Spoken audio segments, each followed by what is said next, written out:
So today we're going to talk about the ending of an era, the DCEU.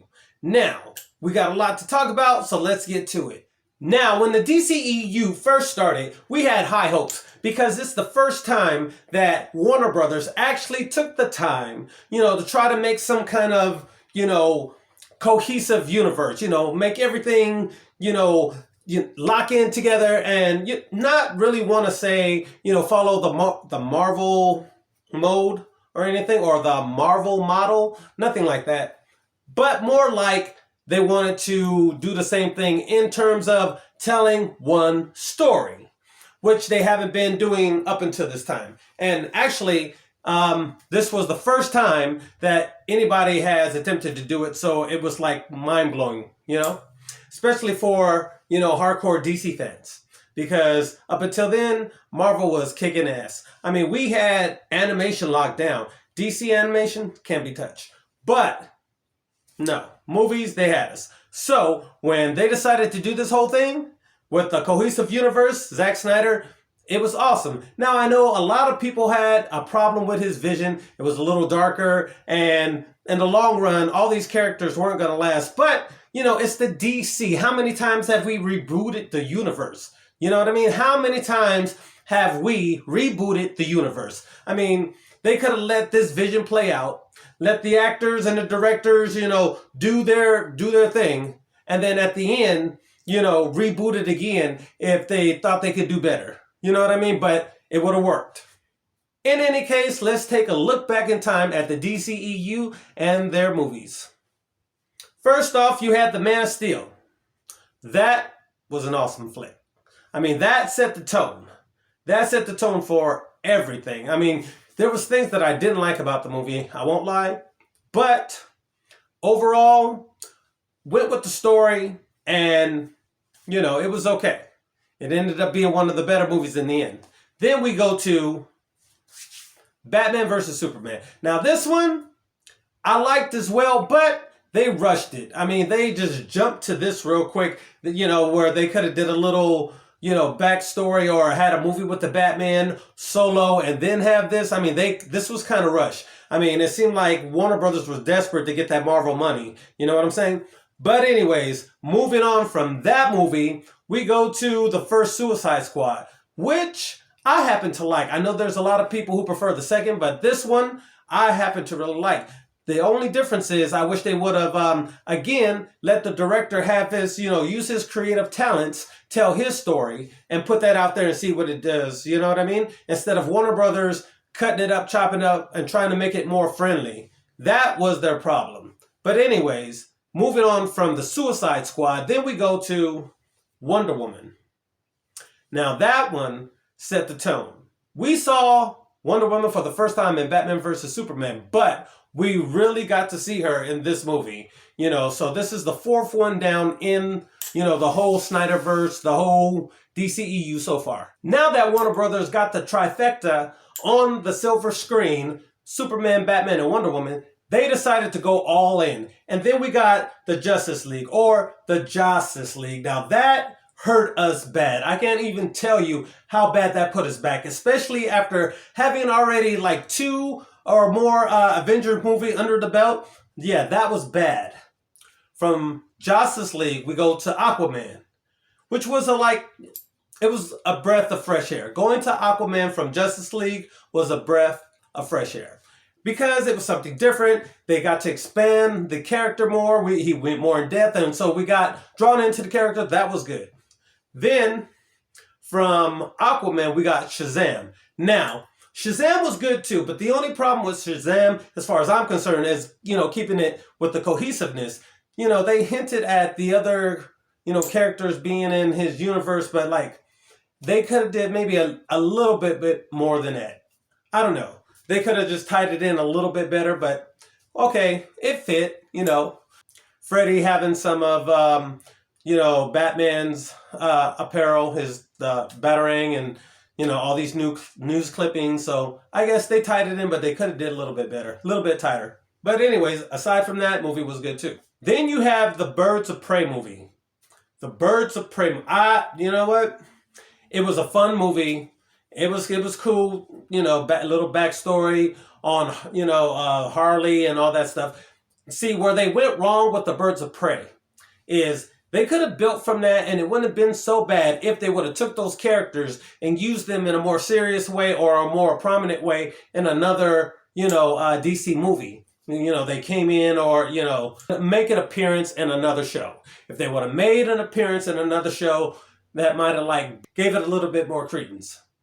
But moving on from that, we revisit the Wonder Woman story again. This time with Cheetah. First time we ever seen a live action Cheetah, which was cool. And I know people have problems with it, but it is what it is. It turned out from the first Wonder Woman movie being like an epic saga to a cheesy movie that was made back in the day. That's what it turned into.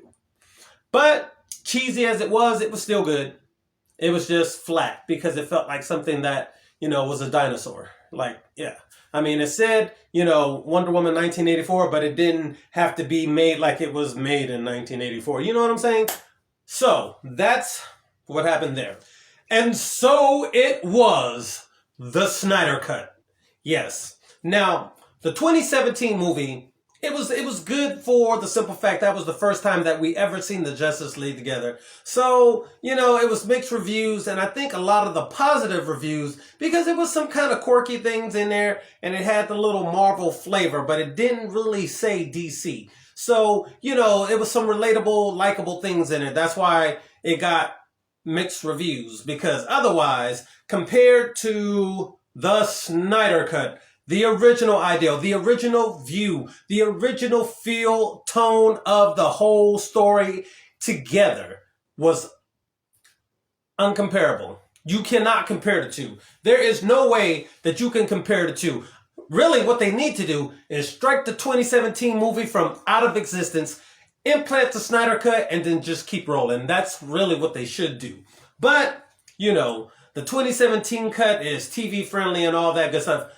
The Snyder Cut was the truth. And the DCEU, that was the cornerstone. If Warner Brothers would have left Zack Snyder alone and the directors he assembled and let his full vision come to fruition, they would have had a hit. And the reason why I say that is because these things take time to build. This was a stepping stone in the right direction. And if he would have kept going, I think it would have been something more profitable and more enjoyable for fans alike than what we got. Now, with that being said, at any time, DC could have reset the universe. I know that the Zack Snyder model, it had them all, big characters dying at the end and all kind of crazy stuff, but it doesn't matter. We've seen from Justice League Apocalypse, right? Flash could reset the whole timeline. They could have let Zack Snyder's vision finish and then, debate on how good it was or whatnot or wasn't. And then at the end of that, at the end of his vision, the last movie, have Flash reset it, and they could have came back in with a whole new team and revamped it like they're doing now anyways. You know what I'm saying? And the fans would have been happy. And yeah. But, you have the executives doing what they do, messing up stuff and not staying in their lane, and we got what we got in 2017. But the fans, for years on the internet, kept it going. HBO saw a good thing, and they made it happen. So yeah, the Snyder Cut. Put that in there. And with that, moving on. Next, you had Suicide Squad 2.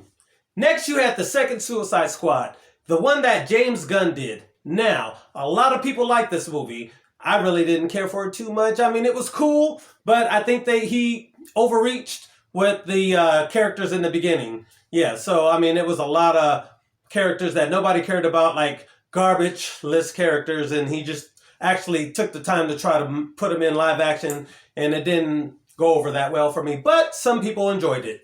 Now, there were some things about the movie I did like, Ratcatcher and, her story, and then, a couple other things in there. But aside from that, it was all right. Moving on from Suicide Squad 2, we have Black Adam. Now, Black Adam was cool. Black Adam was The Rock's, interpretation of the character and his chance to break in and revitalize, a fan base so far that's been, it's been hit and miss. And it's funny because even the miss The misses hit with some people, but not enough to make a difference. So you have the whole little DCEU universe or the DC crowd, like, at odds with each other. But in any case, it needed a boost. At that time, the DCEU needed a boost. And we got Black Adam, which was good for the simple fact that one of the big takeaways from Black Adam was that Henry Cavill came back as Superman. And it's funny because the movie was good by itself. It also introduced the JSA, which, we could have explored those characters and built the universe even more so, which would have been awesome. But Henry Cavill was the big draw. Movie was good, though. The movie had some mixed reviews, but all in all, solid movie. Don't matter what nobody says. After that, we had Shazam! Fury of the Gods. Now, from the first one, it was good. I'm not sure if I would say not as good as the first one, because the first one was pretty good. And then the second one was all right, but it had some flaws. But they did tie it into the universe more so than the last movie, which was a plus. So that one, depending on what they did with the character, it wasn't that big of a loss in the storytelling. In the pocketbook for Warner Brothers, though, is a different story. The Flash, one of my favorite DCEU movies. It told a good story. I don't care what nobody says. They can complain about this and that. Anything they complain about does not take away of how good this movie was. And it wasn't only because Michael Keaton. Anyways, The Flash. That was a solid outing. And from The Flash, we got Blue Beetle. From The Flash, we go to the Blue Beetle. Now, that was the first Hispanic character, Jaime Reyes, that they brought into the limelight. And that was awesome in itself because the only time you ever seen this character, basically, besides outside of the comics, was in Young Justice. So now we get to see him live action and actually a character that a lot of people liked.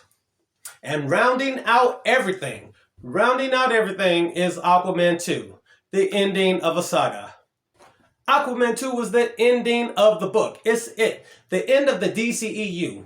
Now, people may have their, likes and dislikes on the way that they ended it.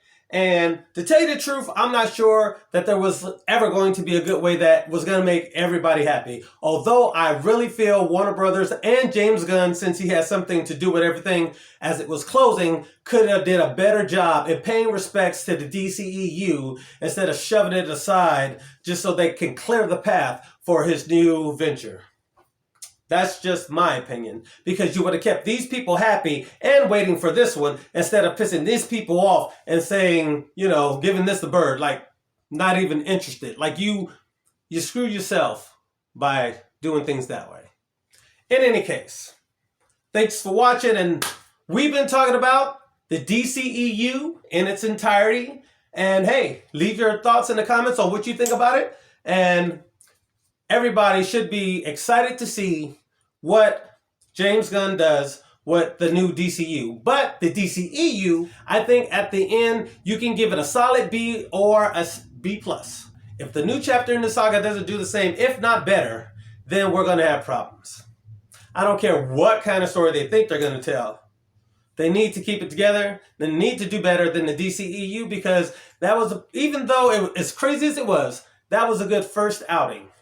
Now, if they can tweak it and get it right, it should be amazing. But if they get it wrong, it's going to set us back. And here we're going to be here again talking about the next regime. Hopefully they can do something. But anyways, much love to the DCEU, and we'll see you next time. In our Pro Media. Peace. Till next time.